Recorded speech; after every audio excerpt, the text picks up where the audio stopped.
Bora reagir. Tem um vídeo aqui. É de agora o vídeo do Pondé?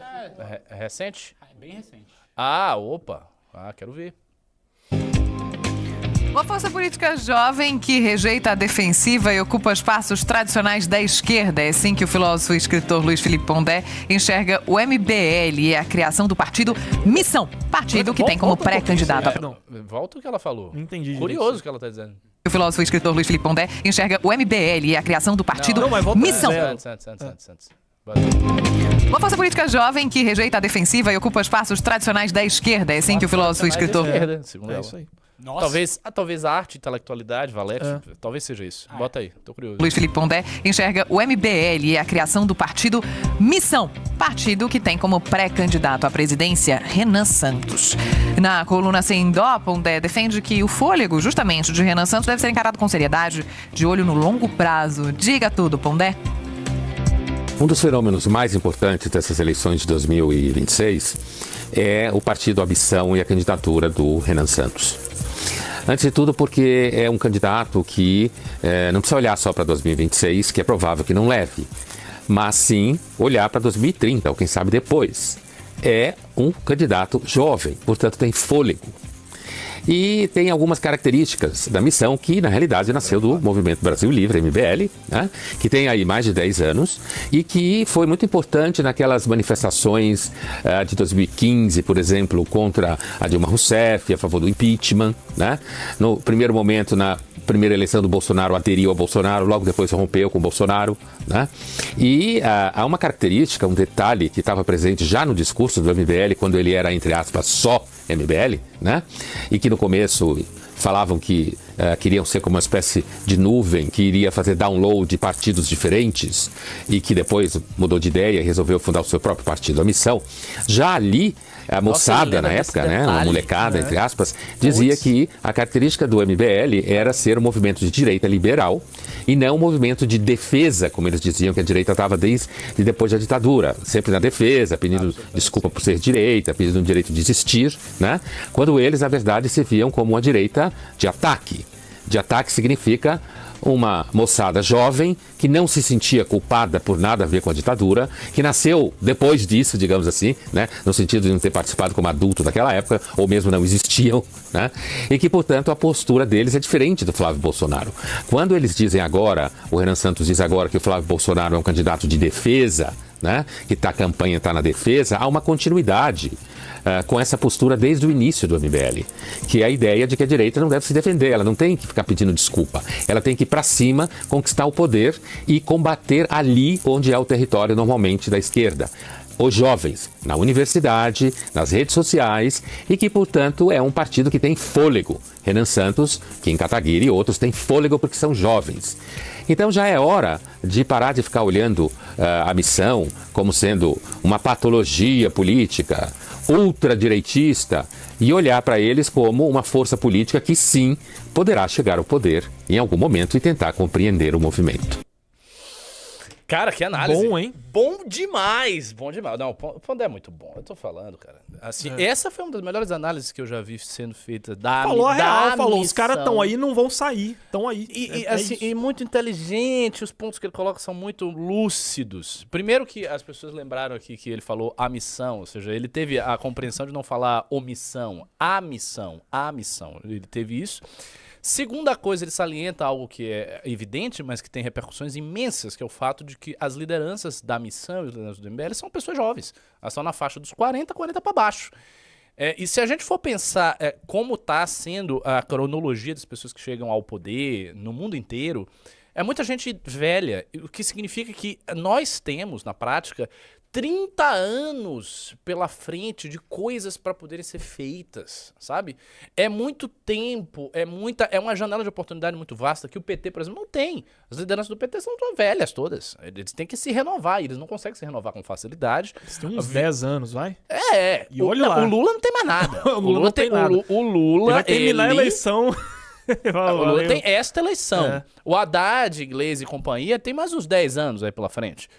Dirceu não tem mais nada. A última eleição de Dirceu vai ser essa, que ele vai para deputado. Acho, inclusive, que ele vai ganhar. Então, assim, é um partido envelhecido.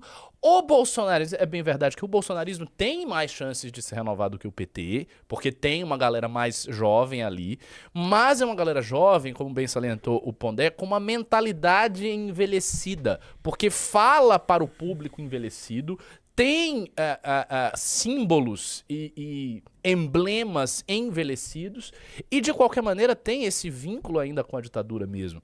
Eles têm esse vínculo desde sempre. O Jair Bolsonaro era um apologeta da ditadura e o Jair Bolsonaro tinha uma mentalidade de alguém que foi formado pela ditadura, coisa que o MBL absolutamente não tem. Assim, é outra história, é outra origem. Assim, não se origina disso, não passa por essa simbologia. Não tem nada a ver com isso. Então, assim, ele foi muito percussiente, muito aguçado nas coisas que ele falou, análise inteligentíssima, disse também aquilo que é óbvio, porque ele tá falando ali, eu acho que é Folha de São Paulo que ele falou, Estadão, assim. Bom, ele tá falando pro jornalismo mainstream, né? Ele tá falando pro jornalismo mainstream e ele é um cara do jornalismo mainstream. Pondé escreveu durante muito tempo para a Folha de São Paulo, um cara do jornalismo mainstream, e uma das coisas que da o academia jornalismo... também, né? Da academia, da PUC, muito PUC, reconhecido de filosofia, sociologia. Uma das coisas que o jornalismo mainstream e a academia fazem com qualquer movimento de direita é não compreendê-los. Não compreender os movimentos de direita. Porque eles têm sempre categorias pré-formadas, é uma categoria pré-estabelecida, e os caras chegam lá e aplicam essa categoria pré-estabelecida, custe o que custar. Eu me lembro que saiu... É o cara do anarcocapitalismo na Folha, né? Sim, falou que era anarcocapitalismo e ideias racistas raciais, e de gênero. Teve um cara que escreveu, E inclusive falou que tava me no livro amarelo. Então, esse cara me citou, ele escreveu sobre a base ideológica do MBL/Missão, e ele falou do livro amarelo. E este cara falou do livro amarelo no jornalismo, dizendo que o livro amarelo trazia ideias racistas e trazia ideias sexistas e anarcocapitalistas.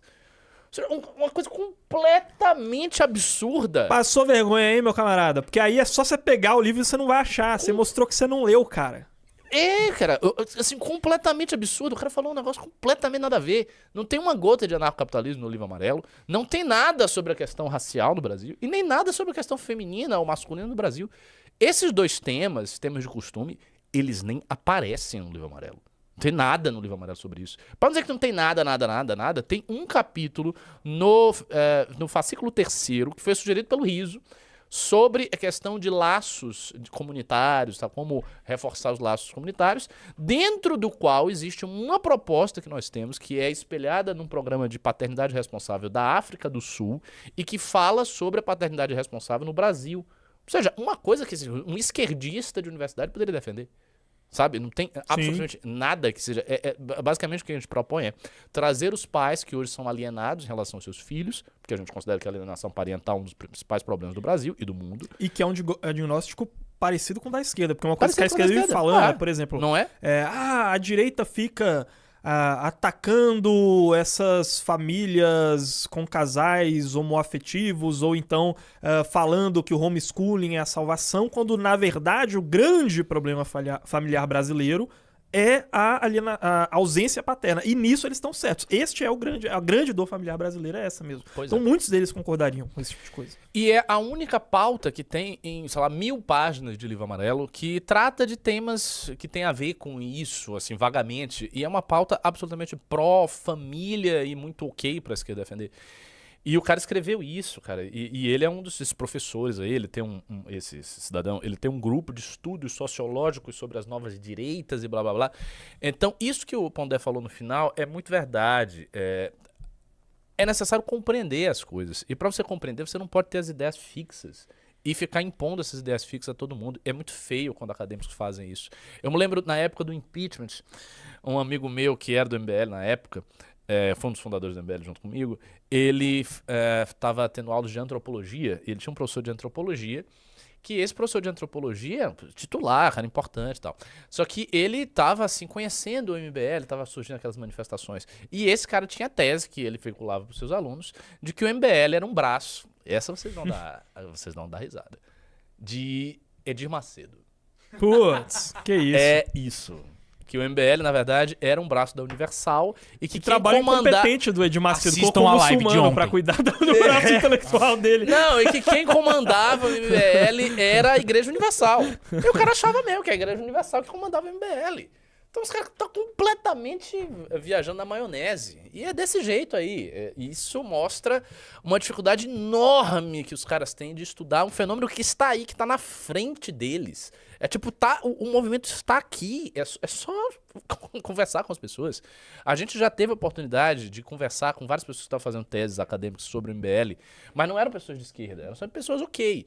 E aí elas faziam. Só que as pessoas de esquerda que fazem essas teses, que tem inúmeras teses e artigos sobre a gente, eles nunca chegam, eles nunca conversam, eles nunca leem nada que a gente faz. Então, assim, é uma tentativa de você teorizar sobre o objeto que você odeia tanto que você não consegue nem enxergar o objeto.